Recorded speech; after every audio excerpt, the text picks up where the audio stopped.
Part 1. A Vessel Prepared. Although we at first find Nehemiah serving as the cupbearer in the court of the Persian king, hundreds of miles away from the devastation and ruin at Jerusalem, we soon begin to see how God was preparing him all along the way for a very special task.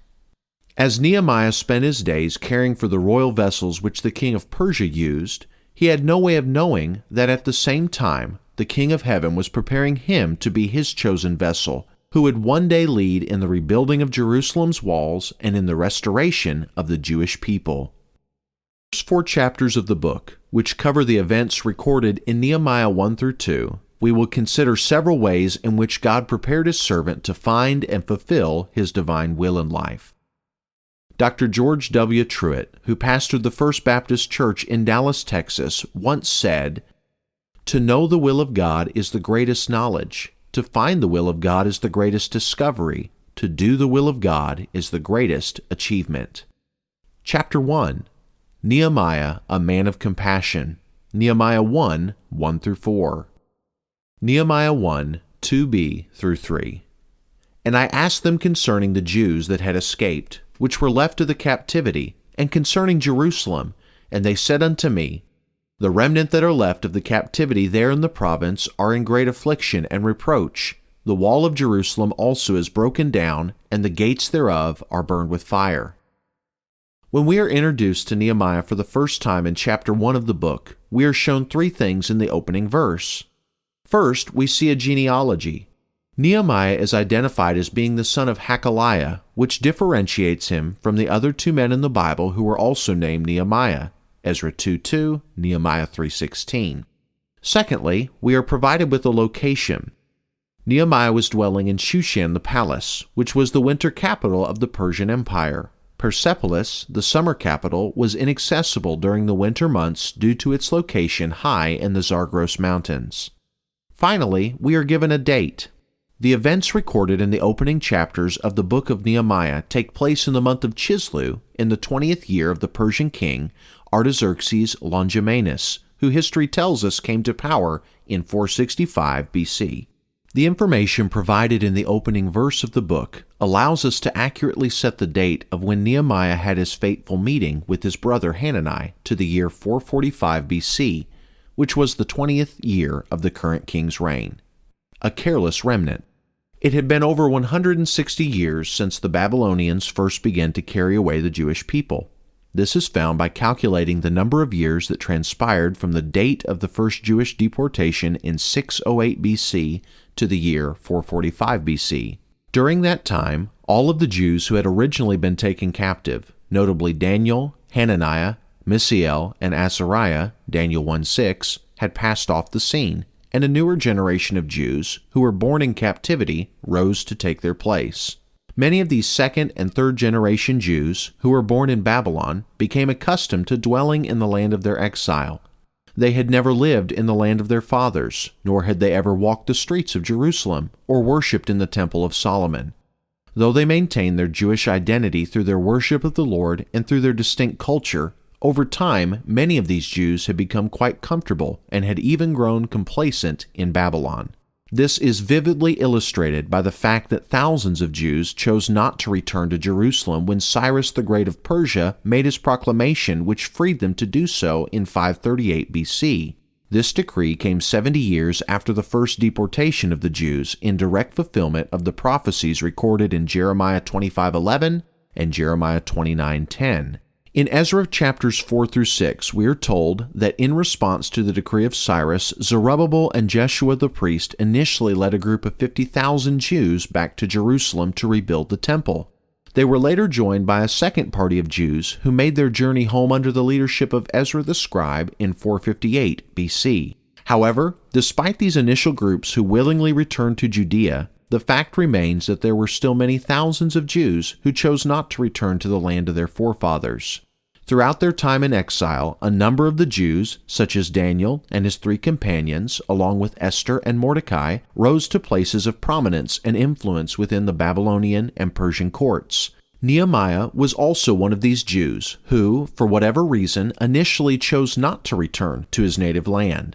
When we are introduced to him in chapter 1 of the book of Nehemiah, we find him employed in the royal palace as the cupbearer to the king, Nehemiah 1:11. A comfortable situation. Today, when we think of a cupbearer, perhaps the image of a late Victorian butler comes to our minds, complete with coattails and a towel draped across his arm.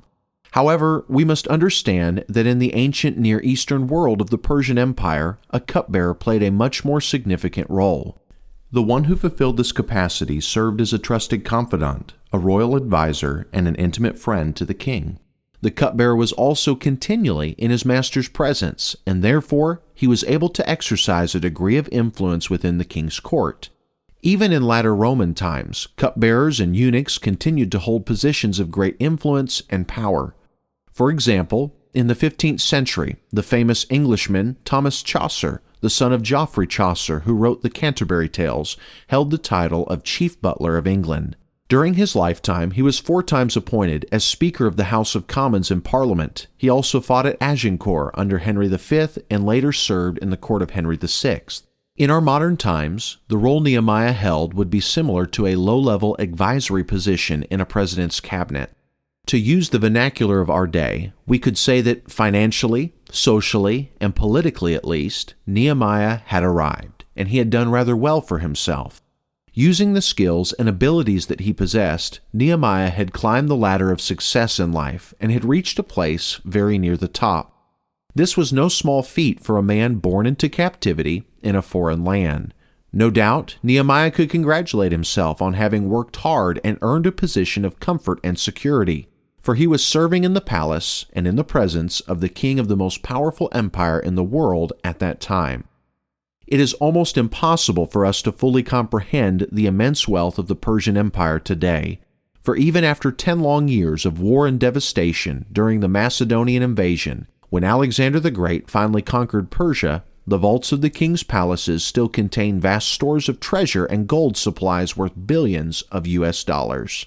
A concerned question.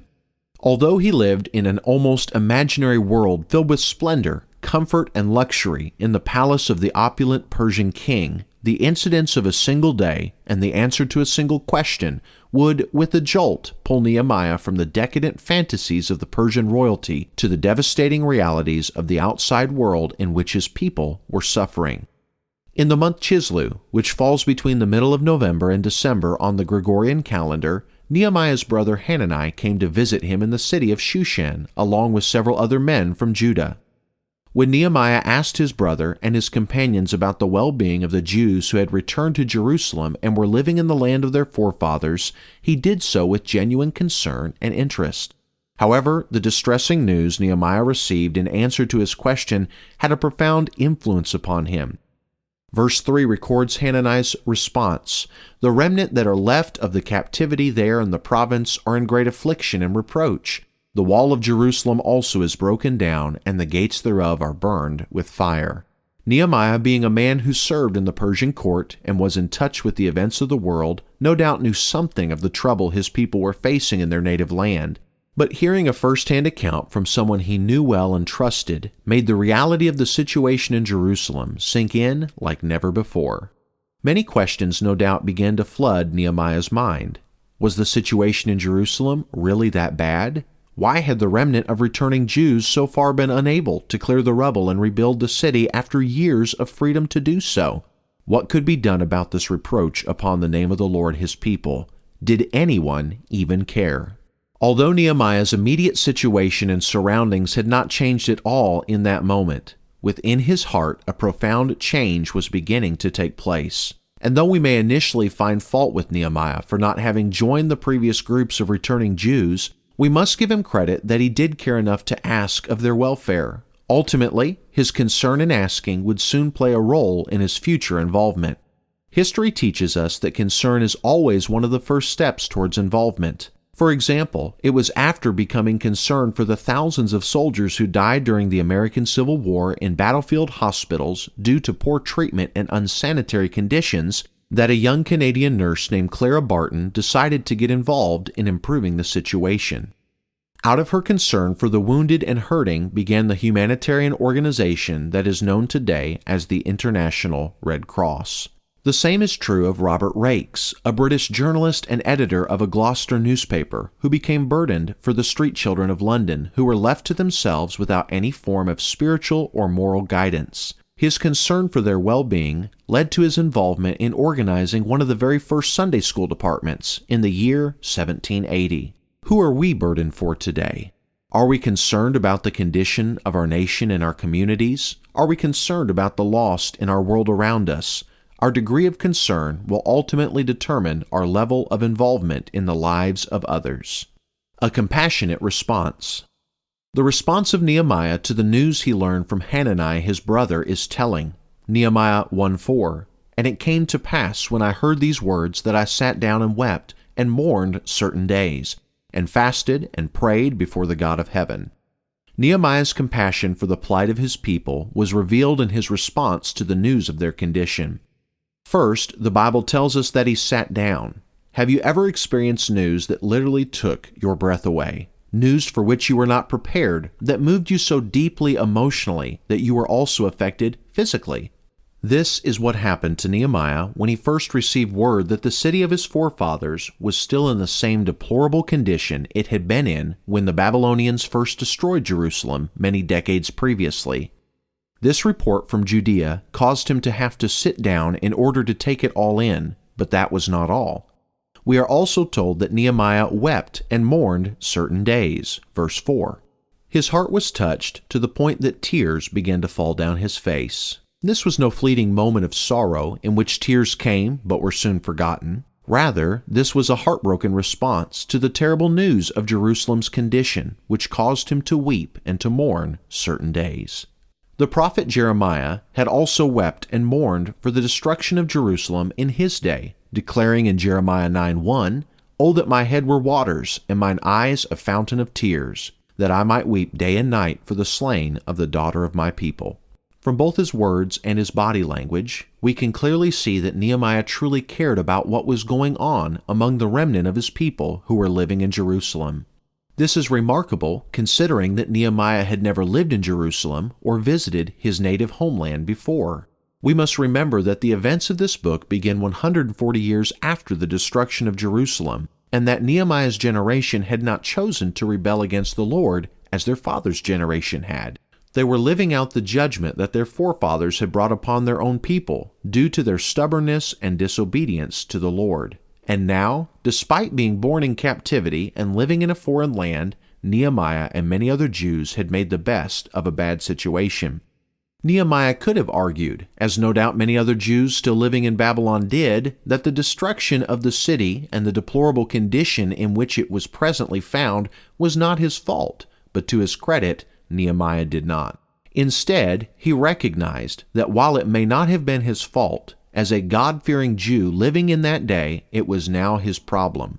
Nehemiah cared too much about the honor of his God and the welfare of his people to enjoy his comfortable situation, while the city of his God and nation lay in physical and spiritual ruins.